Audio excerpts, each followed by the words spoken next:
Heráclito de Éfeso fue un filósofo griego del siglo VI y V a.C., conocido por sus ideas en las que todas las cosas cambian regularmente, el fuego es un elemento fundamental, los opuestos están unidos en un sistema equilibrado, y lo que él llama el logos es lo que hace que todas las cosas sean una. Se ha dicho que fue independiente de otras corrientes de pensamiento, que fue monista, materialista, metafísico, pensador religioso, racionalista, empirista, místico y oscurantista. La controversia sobre la interpretación de sus escritos continúa, y en este video no ofrezco una conclusión definitiva ni mucho menos, sino un pequeño repaso de sus ideas.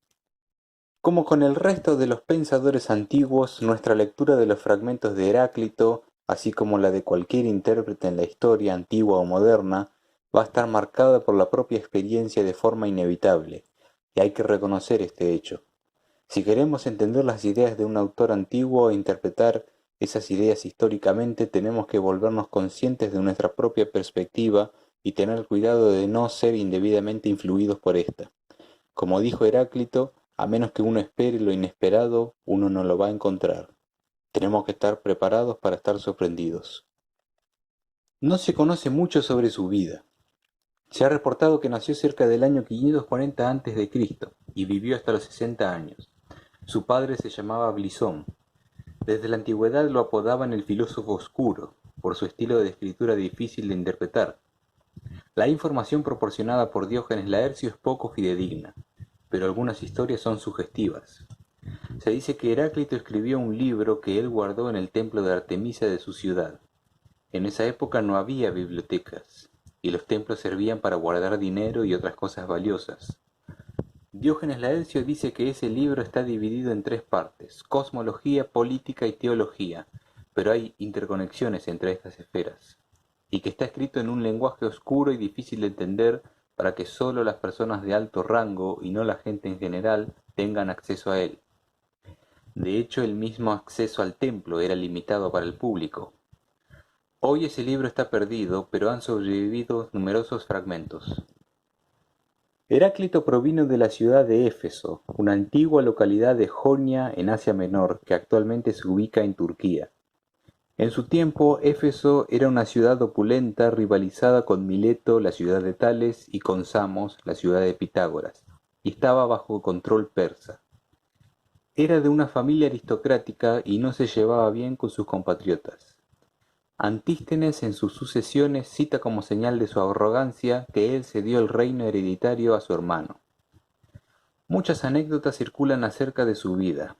Se resistía a participar en política, lo que es raro porque muchos de los primeros filósofos eran activos públicamente. Se dice que sus conciudadanos le pidieron que hiciera leyes, pero él prefería jugar a los dados con niños en el templo de Artemisa, y decía a los que pasaban: ¿qué miran? Es mejor hacer esto que gobernar una república con gente como ustedes. La mayoría de esas historias son ficciones basadas en sus ideas, hechas con el fin de ridiculizarlo o parodiarlo. Por ejemplo, dicen que fue misántropo por criticar la falta de comprensión del orden subyacente de las cosas por parte de la mayoría de las personas. Dicen que fue vegetariano por criticar el rito de purificación con sangre. Dicen que murió de hidropesía o acumulación de líquido en el cuerpo por su opinión de que para las almas es muerte volverse agua. Se cuenta que cuando quiso atenderse con médicos, él les pedía con lenguaje enigmático si podían hacer sequía de la lluvia, y como no lo entendieron no pudieron tratarlo, así que él se enterró a sí mismo en estiércol para que éste absorbiera la humedad. Esta historia apócrifa se basa en su opinión de que los cadáveres valen menos que estiércol. Timón el Silógrafo, un filósofo escéptico y poeta satírico griego del siglo III a.C., llamó a Heráclito Enictis, que sería lo equivalente a persona que se expresa por acertijos o enigmas, lo que es una crítica a su forma de escribir. Cicerón más tarde, en el siglo I a.C., le atribuyó obscuridad en el lenguaje adoptada deliberadamente, y de ahí le decían el filósofo oscuro. Se cuenta que Eurípides le preguntó a Sócrates qué opinaba sobre el libro de Heráclito, y le respondió: lo que entendí es excelente y creo que el resto también, pero se necesita un buceador de Delos para llegar hasta el fondo del libro. También se le ha puesto el apodo del filósofo llorón, ¿Acaso debido a una parodia de su doctrina de que todas las cosas fluyen como un río? Platón diría que los que siguen esta idea son las personas con catarro. Además se sabe que Teofrasto le atribuyó melancolía, lo que le hizo dejar su libro incompleto e incoherente, que se refiere más bien a un carácter impulsivo, no a nuestro moderno sentido de melancolía. El libro se titula Sobre la naturaleza, que era un título genérico asignado a varios presocráticos por autores posteriores, así que no necesariamente Heráclito le puso ese nombre.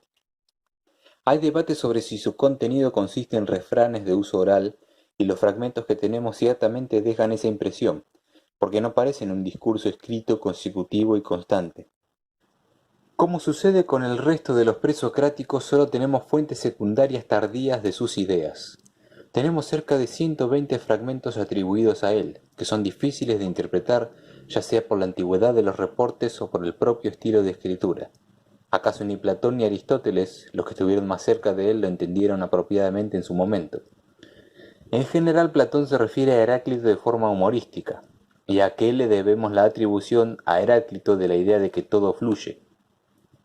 Aristóteles acusa a Heráclito de contradicción cuando afirma que los opuestos son lo mismo, pero Aristóteles lo está malinterpretando en el sentido de que usa sus propias categorías lógicas y las proyecta anacrónicamente sobre un predecesor. Puede que Heráclito no haya querido decir que los opuestos son idénticos, sino que forman parte de una unidad más compleja. Teofrasto, quien parece que ni siquiera tuvo acceso completo al libro, fue influido por la interpretación de Aristóteles, según la que colocan a Heráclito en la línea de los pensadores jónicos, junto con Tales, Anaximandro y Anaxímenes. Ellos, dice la interpretación clásica, postularon un arjé o un principio inmaterial del que derivan todas las cosas del mundo. Para Tales era agua, para Anaxímenes aire, para Anaximandro una sustancia infinita llamada apeirón. Heráclito habría propuesto fuego, ya vamos a ver esto. También está la lectura de los estoicos, como Zenón de Sitio, quienes consideraron a Heráclito como precursor de su propia filosofía, compartieron su idea de vivir de acuerdo con la naturaleza y vieron al logos como Dios y como principio que gobierna el mundo. Sexto Empírico, filósofo escéptico, cuando cita a las filosofías en la historia que podrían haber aspirado al lugar del escepticismo, nombra a Heráclito, así como a Demócrito, la escuela cirenaica, Protágoras, la nueva academia y la medicina empirista. En el siglo III, el obispo Hipólito de Roma vio en Heráclito el origen de la herejía cristiana. Resulta muy difícil reconstruir un sistema completo y coherente de su filosofía. No solo los fragmentos son complicados de entender, sino que algunos están formulados con un estilo en el griego original que no se puede trasladar a otros idiomas, sin perder importantes matices de significado e incluso cualidades poéticas. Miremos este, por ejemplo. Las mejores muertes ganan las mejores porciones. Ya de por sí no es sencillo de comprender a qué se refiere exactamente y hay que ponerlo en contexto con sus otras ideas. Pero veamos la transliteración del griego. Claramente esta frase fue pensada en sentido estético. Fíjense en la yuxtaposición de palabras, en la repetición del sonido M y en la rima. También podemos comparar su estilo con el de un poeta que habla con tono profético. El efecto literario al que Heráclito apuntó puede ser comparado con el de la Orestíada de Esquilo, el solemne y dramático despliegue de una gran verdad paso a paso, donde el sentido de lo que hubo ocurrido antes es continuamente enriquecido por su eco en lo que sigue. Es probable que haya escritos originales más desarrollados que hoy están perdidos, pero también es posible que Heráclito mismo haya elegido la forma de aforismos, es decir, frases cortas con una verdad contenida en sí misma, lo que no quiere decir que carezcan totalmente de algún tipo de estructura literaria. Podemos comparar esa obra con una oda coral, como las de Píndaro, en la que se va de la imagen al aforismo, del mito al acertijo, pero con un propósito didáctico, la enseñanza de que todas las cosas son una. La forma de presentar los fragmentos y de ordenarlos depende de la interpretación. En efecto, veremos que quizás Heráclito nos invita a considerar el orden de sus proposiciones aforísticas, quizás animándonos a intentar diferentes combinaciones y órdenes de acuerdo con los varios temas interrelacionados a lo largo de los fragmentos. En todo caso, es una experiencia extraña leer a Heráclito, y la explicación más razonable de esta peculiaridad es que Heráclito ha elegido un medio particular adecuado para su propósito filosófico. Parménides y Heráclito fueron los primeros en plantear cuestiones filosóficas sobre la fiabilidad de los sentidos humanos para llegar al conocimiento y sobre la explicación suficiente del cambio. No sabemos con certeza si conocieron las ideas del otro. Probablemente Parménides tuvo acceso al trabajo de Heráclito. Lo que sabemos es que llegaron a conclusiones opuestas.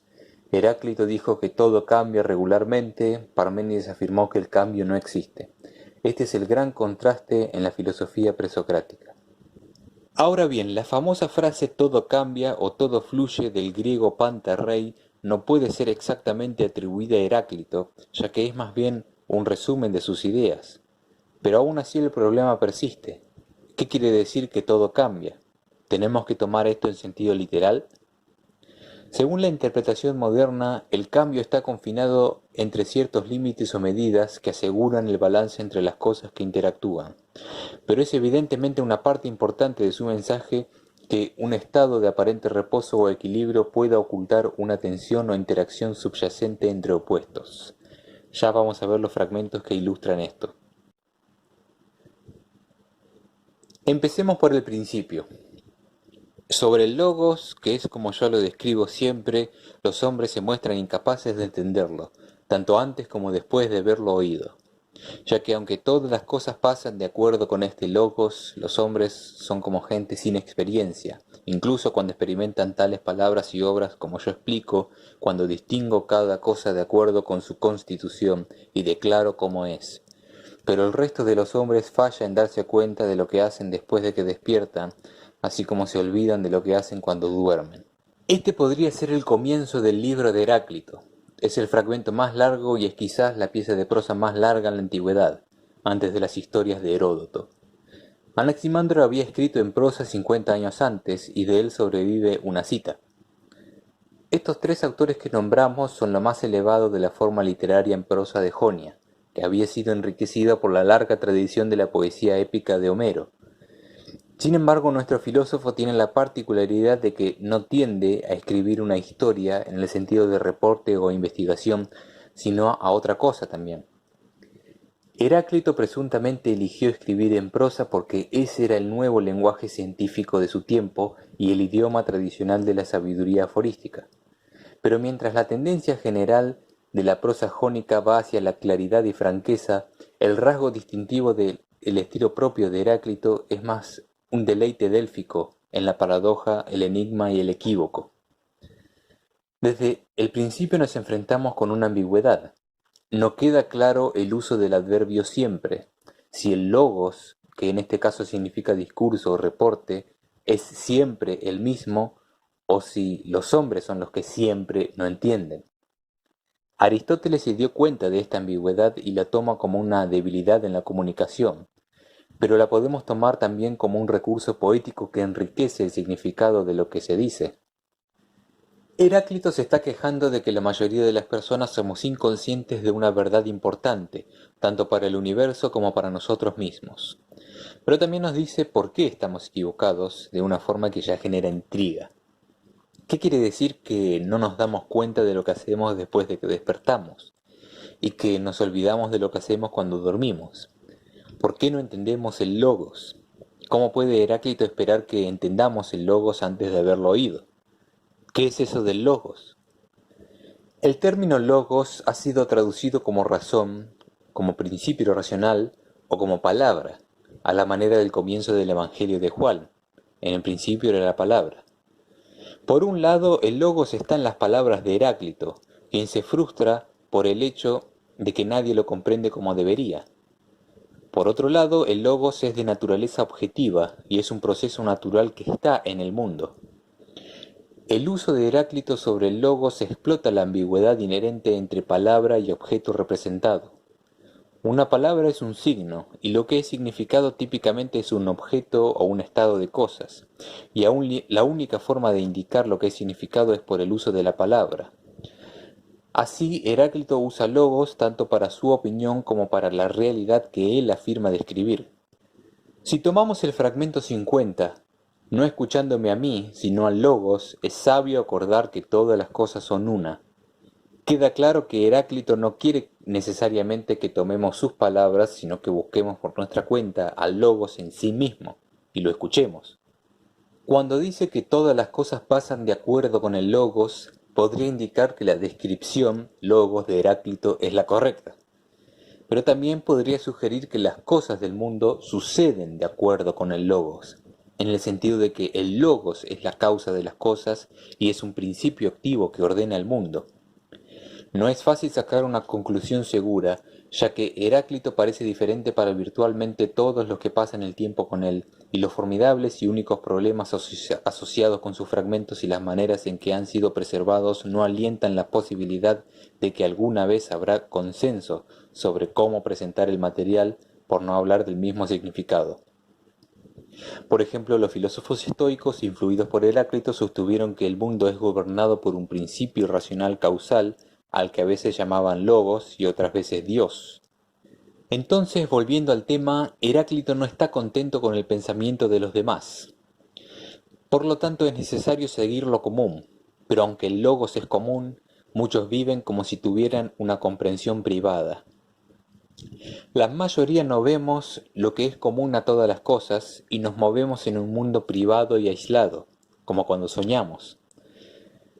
No que Heráclito ya se adelantó a la modernidad y ya pensaba en los problemas de la subjetividad y la introspección, sino que el error en la verdadera comprensión está en tomar a lo común como si fuera privado, y en realidad hay que ver al mundo físico como un todo en el que nosotros mismos estamos dispuestos junto con el resto de las cosas.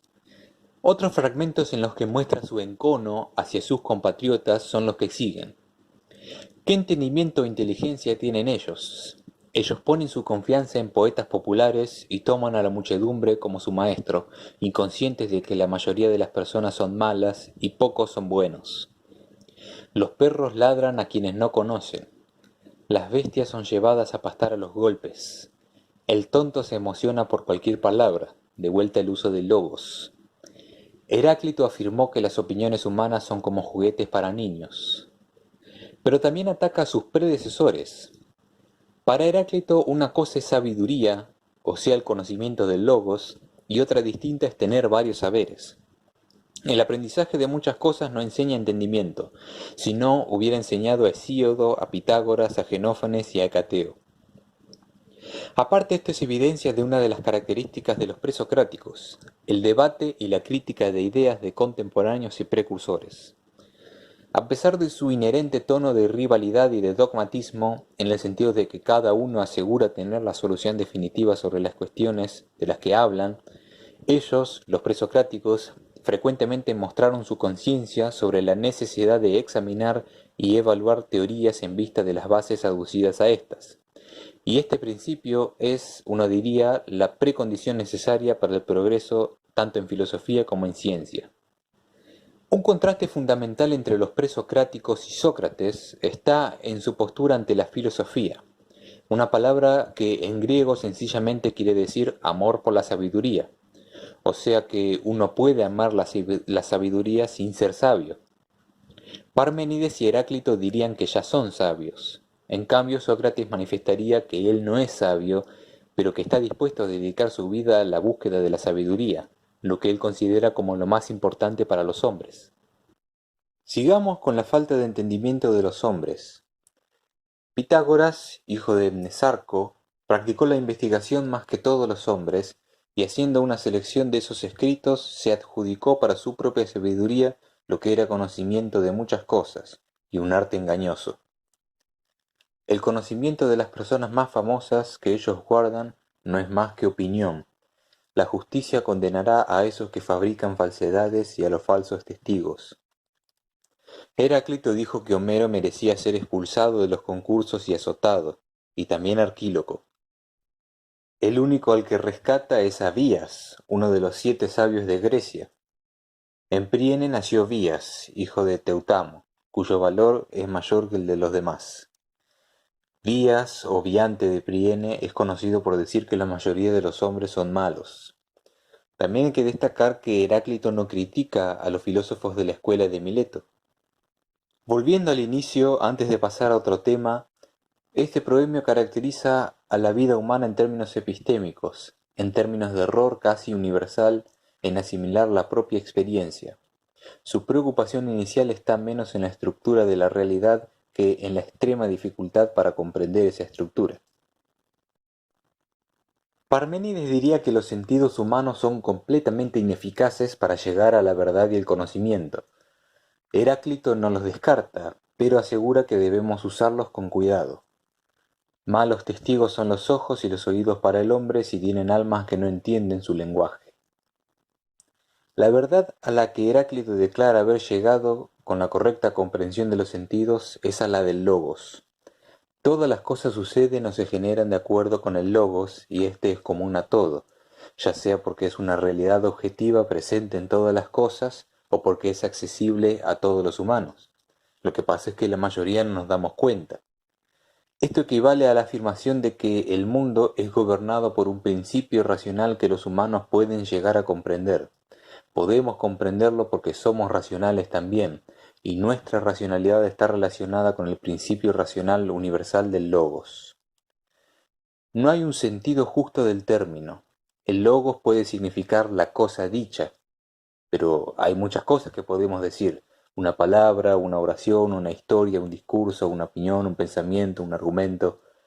Sin embargo, no es cuestión de lo que nosotros, incluido Heráclito, podemos decir, porque deberíamos ser capaces de escuchar al logos en sí mismo, como ya vimos, como si fuera una descripción con una existencia independiente de la persona que describe.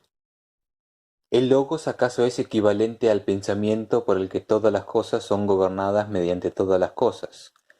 Si es un principio general que aplica para todo el mundo, entonces debe ser lo más abstracto posible. Es difícil pensar que el proceso de calentar agua está relacionado con el hecho de que el sol salga por la mañana. El logos debería ser capaz de explicar estas cosas y otros diversos procesos naturales. Los pares son cosas completas e incompletas, lo que es reunido y lo que es separado, lo armonioso y lo discordante. De todas las cosas proviene la unidad y de la unidad provienen todas las cosas. Así que no es sorpresa que sea algo difícil de percibir. Tan difícil es que acaso solo un lenguaje enigmático y misterioso, como el de Heráclito, es capaz de dar cuenta de la inmensa complejidad de la realidad. A la naturaleza le gusta esconderse, por lo tanto una descripción explícita y coherente resultaría inadecuada. La manera de comunicarse de Heráclito no es la paciente construcción de una línea argumentativa, sino que es similar a la del oráculo de Delfos. Los pronunciamientos del oráculo son deliberadamente oscuros y ambiguos, de modo que requieren atención especial por parte del oyente debido a las múltiples interpretaciones posibles. Se cuenta que el rey Creso le preguntó al oráculo de Delfos qué pasaría si su ejército se enfrenta a los persas. Y el oráculo le contestó, un gran imperio va a caer. Así que Creso, entusiasmado por esas palabras, invadió Persia. Sin embargo, el imperio que cayó al final fue el suyo. Así los dichos de Heráclito por su propio peso resultan ambiguos. No que la idea era confundir, sino que era provocar el pensamiento. La verdad expresada clara y explícitamente no vale tanto como la verdad a la que uno primero tiene que esforzarse para llegar. Heráclito no quiere que lo tomemos como autoridad, sino que cada uno con trabajo y con suerte quizás descubra las cosas por su cuenta. Me busqué a mí mismo. Del mismo modo, cada individuo tiene que buscarse a sí mismo.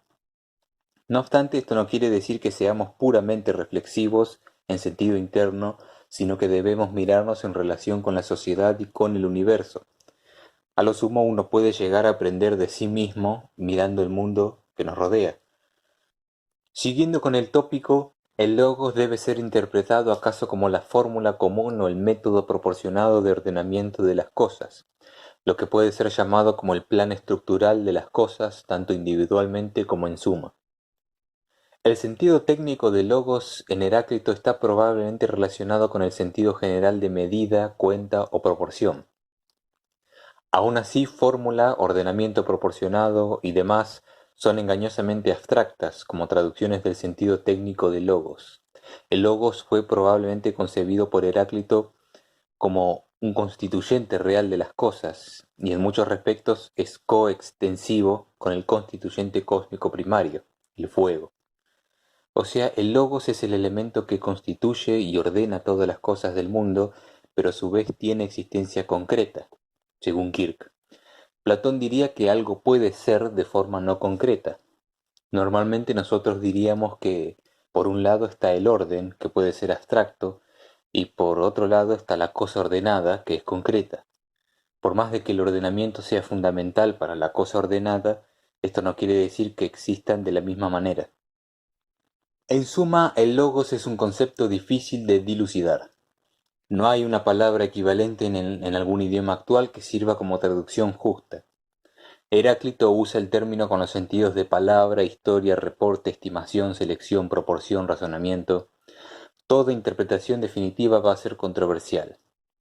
Sea lo que sea es de carácter público o común, y es lo que nos permite entender el universo, o sea, la razón o el discurso racional, no necesariamente el lenguaje en sí.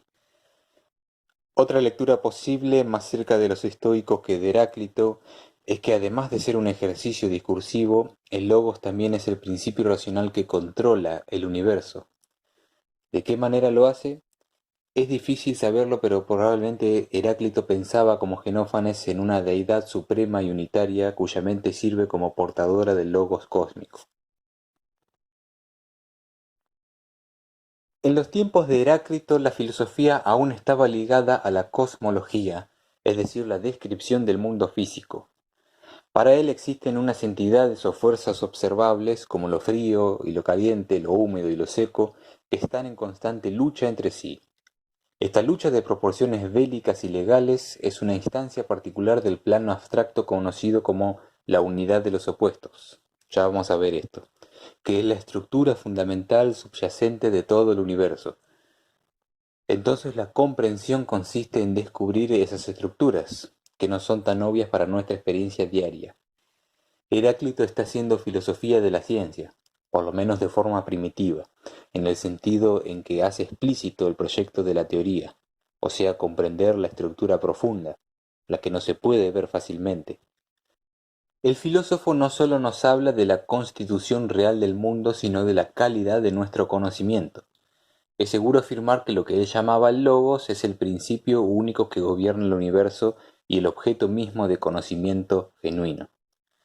El logos es también lo que explica la interconexión de forma unitaria de todo lo que existe. El fuego es un símbolo importante para esto.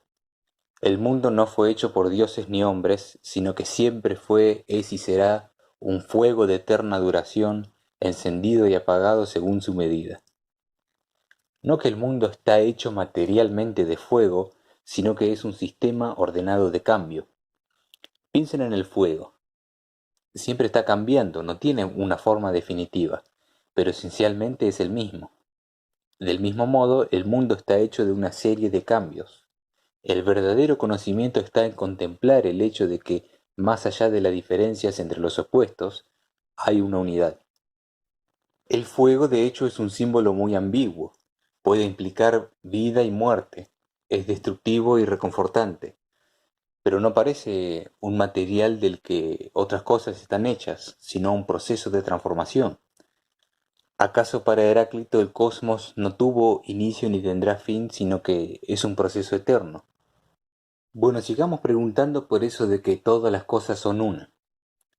Parece un tipo de monismo, como el de Tales de Mileto, para quien todas las cosas devienen de una misma sustancia, el agua. Ahora, ¿de qué elemento estará hablando Heráclito? Veamos. Ciertamente parece que está postulando al fuego como elemento constitutivo del universo, pero este elemento es también una medida de cambio, como una moneda. Todas las cosas son un intercambio igual por el fuego y para el fuego, como los bienes son para el oro y el oro para los bienes. Y funcionan los procesos naturales. Las transformaciones del fuego, primero mar y del mar la mitad es tierra, la mitad torbellino. La tierra es dispersa como el mar y es medida en tanto forme la misma proporción como existía antes de volverse tierra. Entonces el universo es un sistema de elementos constituyentes que pasan regularmente por cambios estrictos. Es a su vez probable que, a pesar de que el fuego es sin duda la más importante de las cosas que componen el cosmos, Heráclito no está comprometido en hacer del fuego el elemento constitutivo de cada cosa en el cosmos. Por ejemplo, si compra un kilo de azúcar por 70 pesos, no quiere decir que el azúcar está hecho de 70 pesos, sino que se trata de un intercambio. Así, si el fuego se transforma en agua, no que el agua está hecha de fuego, sino que equivale a cierta cantidad de fuego. Anaximandro hubiera hablado de que el cambio está regulado por la justicia, que el verano retribuye lo que debe al invierno y viceversa, y por eso duran lo mismo, porque es justo que duren lo mismo. Por otra parte, Heráclito le atribuye al fuego una capacidad directiva. El fuego, en su avance, juzgará y condenará todas las cosas. Aquí podríamos entender juzgar o discriminar en varios sentidos: físico, epistemológico, jurídico. El rayo es el que dirige todas las cosas. El fuego, en su forma natural más pura, es como el rayo, y tiene capacidad para dirigir cosas. Además, la imagen del rayo invoca a la figura mítica de Zeus o Júpiter, el más poderoso de los dioses del Olimpo y el que controla el rayo. Entonces, volvamos a la fórmula: todas las cosas son una. Esto es, en el sentido de que todas las cosas son parte de un ciclo de transformaciones de una única sustancia, el fuego, y quizás también el agua y la tierra. El cosmos es un sistema estable de cambios regulares. Claramente Heráclito parte de sus predecesores en la escuela jónica, pero hace énfasis en la transformación dinámica en el cosmos. Ahora bien, hay otro sentido en el que Heráclito quiere que entendamos que todas las cosas son unas, una idea que no deja de causar curiosidad. ¿Cómo puede ser así? Pensemos en el fuego y el hielo. Claramente son diferentes. ¿Cómo puede ser que sean una cosa? Veamos un fragmento. El mar es el agua más pura y más contaminada. Para los peces es bebible y saludable, pero para los hombres no se puede tomar y es perjudicial. Este es un ejemplo de cómo algo puede ser dos cosas al mismo tiempo. Aristóteles está enojado con esta declaración y acusa a Heráclito de violar el principio de no contradicción, que dice que no se puede afirmar de una cosa que es y no es algo al mismo tiempo. O sea, el agua no puede ser pura e impura al mismo tiempo. Pero la cuestión es que Heráclito agrega una especificación: es pura para los peces e impura para los humanos. Con esto se salva de incurrir en un atentado contra la lógica, pagando el precio de enunciar algo completamente trivial, por lo menos en apariencia. No obstante, hay una enseñanza más profunda. El hecho de que los humanos no podamos tomar agua de mar no nos da el derecho de declarar que esa agua absolutamente no se puede tomar, ya que los peces sí pueden. También, el hecho de que para algunas criaturas el agua de mar sea una fuente nutritiva no quiere decir que para nosotros lo sea. El relativismo, una vez reconocido, no requiere que nosotros abandonemos nuestra perspectiva particular, incluso si podemos ahora reconocerla como una dentro de un número de relaciones. Otra frase dice: los burros prefieren basura antes que oro. De nuevo parece una observación obvia y sin importancia, pero la podemos poner en el contexto de la doctrina de la unidad de los opuestos. Podríamos decir: el oro tiene y no tiene valor. No que debemos dejar de lado el oro, pero tampoco podemos afirmar que el oro tiene valor intrínseco. De modo que para Heráclito los opuestos están conectados esencialmente. Tenemos otros ejemplos de otros casos. La misma cosa puede ser descrita de modos opuestos, a modo de paradoja. El camino hacia arriba y hacia abajo es uno y el mismo. Las cosas buenas son buenas en la medida en que las comparemos con las cosas malas y viceversa. La enfermedad hace a la salud agradable y buena, el hambre a la saciedad, el cansancio al descanso. Y es la misma cosa en nosotros la que está viva y muerta, dormida y despierta, la que es joven y vieja. Lo primero es cambiado y se vuelve lo segundo, y lo segundo a su turno es cambiado y se vuelve lo primero. Los opuestos están conectados ya que una cosa puede transformarse en solo una única cosa determinada. Las cosas frías se vuelven calientes y lo que está caliente se enfría. Lo que está húmedo se seca y lo seco se humedece. Es decir, lo caliente no puede volverse otra cosa que no sea lo frío. Meliso y el resto de la escuela eleática estarían enojados con esta proposición, ya que para ellos el cambio es imposible. Entonces podemos distinguir dos formas en que los opuestos se relacionan.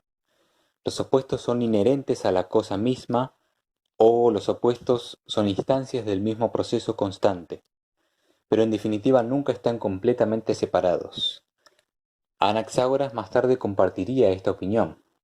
Las cosas en el cosmos no son separadas una de la otra ni cortadas con un hacha, ni lo caliente de lo frío, ni lo frío de lo caliente, aunque él adaptaría esto a su doctrina de que todo tiene una porción de todo, o sea, lo frío no puede separarse de lo caliente del mismo modo en que no puede separarse de cualquier otra sustancia natural.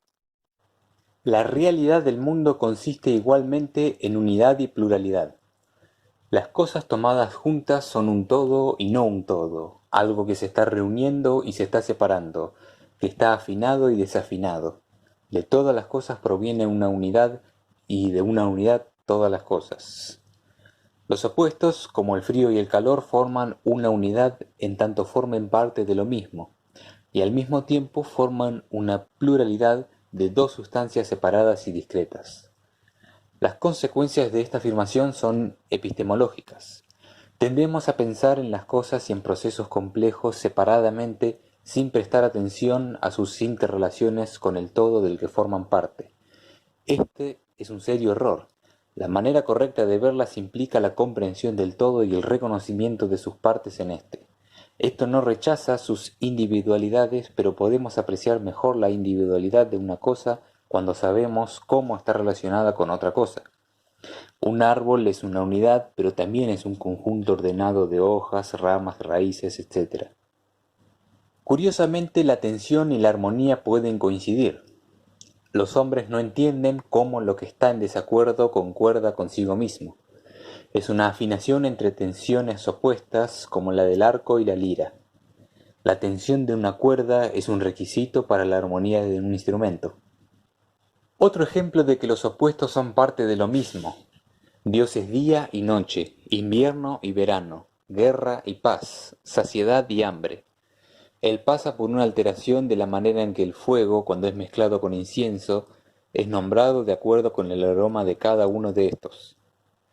¿A qué se refiere Heráclito con Dios? Algunos fragmentos quizás puedan aclarar algo. La disposición humana no tiene juicio verdadero, pero la disposición divina sí. Y para Dios todas las cosas son bellas y buenas y justas, pero los hombres han supuesto que algunas cosas son injustas y otras justas. O sea, desde la perspectiva de Dios no se ve la separación completa de los opuestos. Dios tiene superioridad ante el hombre sobre el conocimiento. Genófanes de Colofón también hablaría de un Dios no antropomórfico que todo lo ve, piensa y oye, y resaltaría la imposibilidad para la inteligencia humana de llegar hasta la verdad última de las cosas. Del mismo modo en que la paz es divina, la guerra también lo es.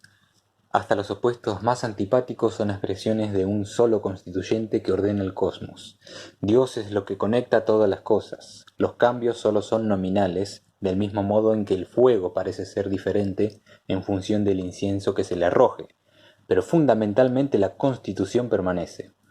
En este sentido, Dios es el logos como principio que ordena el balance entre opuestos. Es difícil contemplar el trabajo del logos en el universo. Una conexión no aparente es más fuerte que una aparente. El aprendizaje de muchas cosas no es suficiente.